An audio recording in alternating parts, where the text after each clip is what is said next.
And ever imagined a blind teacher teaching sighted pupils? Sylvia Gate got blind in 2003 and got her name removed from the GES payroll without compensation. Odelia Fori reports today this blind teacher is back in the classroom, and for 17 months she has not been paid.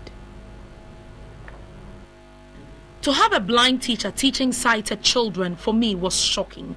Setting off to find details sent some excitement within me as a journalist. This was the school where we learned the teacher was. Here she was in the staff common room with her braille.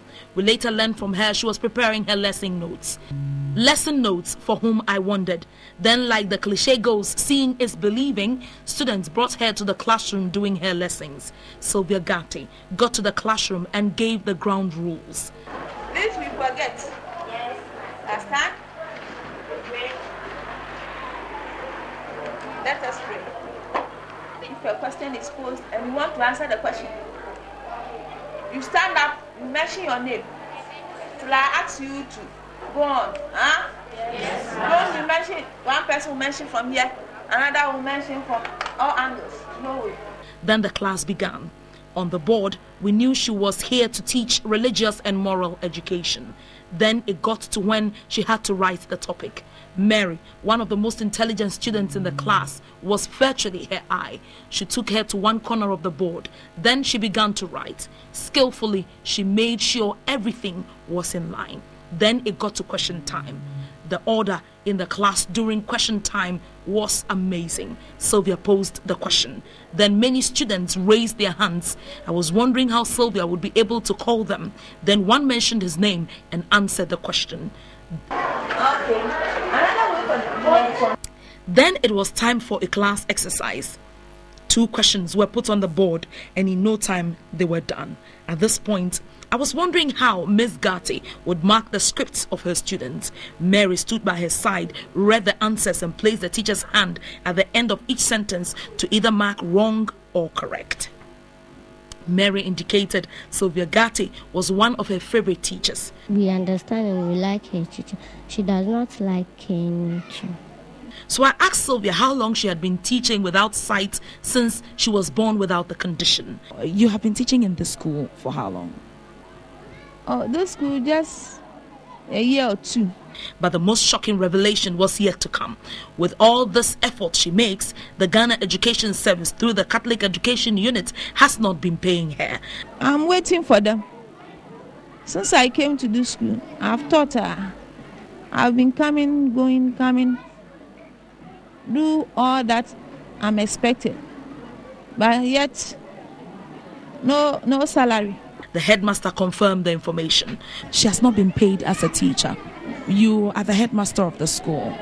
How does that make you feel? And what are the steps you have taken about the situation? Teachers are not being paid by the headmaster of the school.